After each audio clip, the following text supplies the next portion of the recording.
Hello, everyone. A wild trading week has come to an end following the deep seek sell off the past weekend. We rallied a little bit, but today an ugly reversal on heavier volume kind of looks like a potential double top short term.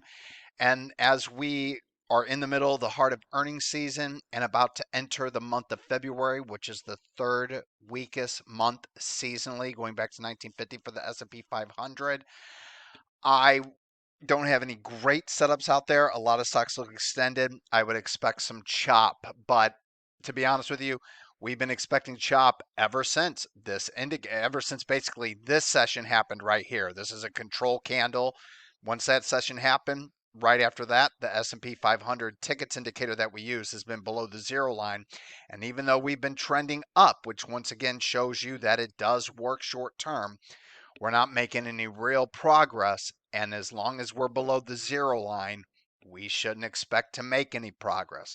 Following today's session, the TSV has flipped back negative, and with TSV below zero, tickets indicator below zero, with a lot of the macro and micro and seasonal short-term issues in this market, I wouldn't expect anything amazing from our swing position signals moving forward from here for at least the next couple of weeks. Now, that being said, our quarterly portfolio, thanks to a huge rebound in CLS, which is one of the 10 stocks, 10% capital in each, 10 names hold for 90 days. We reconstituted it back in November. That portfolio, after today's session, should be up right around 14 to 15% versus the S&P 500's 2% gain for that time. So we have a near 6x to 7x outperformance on the quarterly portfolio. That is a huge outperformance. Now, that being said, we have until February 19th before we reconstitute again.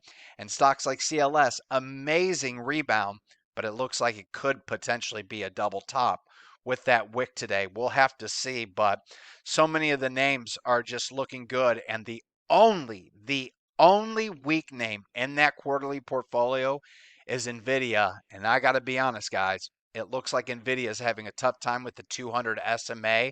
It's below the 150 and 200 SMA for the first time since the end of 2022. It looks like there's a bearish wedge forming here and that it may want to resolve lower.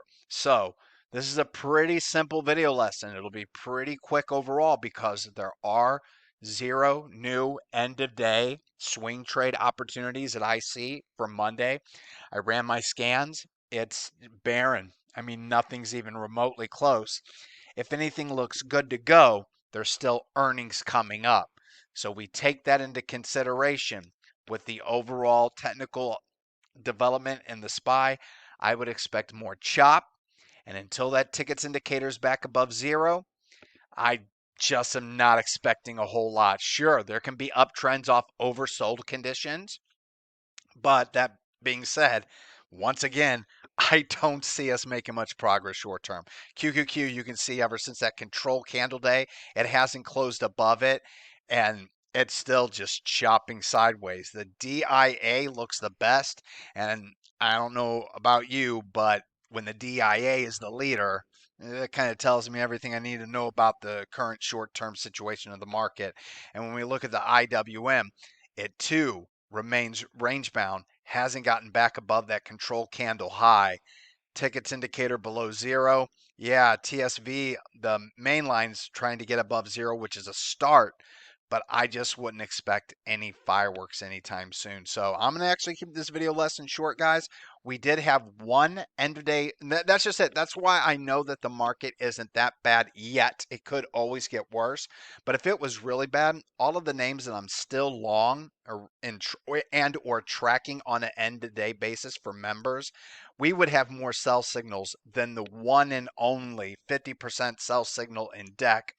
Deck was a new long position here. This is when we entered it. It still is green, so it's not a 100% sell signal for me. But I got to be honest, guys. If you're still long deck, you should have a 3% gain. My final stop, I'm already out. I got taken out intraday whenever it went below this low right here. So I'm leaving deck with a profit. But if I were still long, my final stop would go below the low of day 1 cent. I believe the low day is 177.31. So I would have a final stop at 177.30 that ensures that you're leaving with profits. All right, everyone, have a great rest of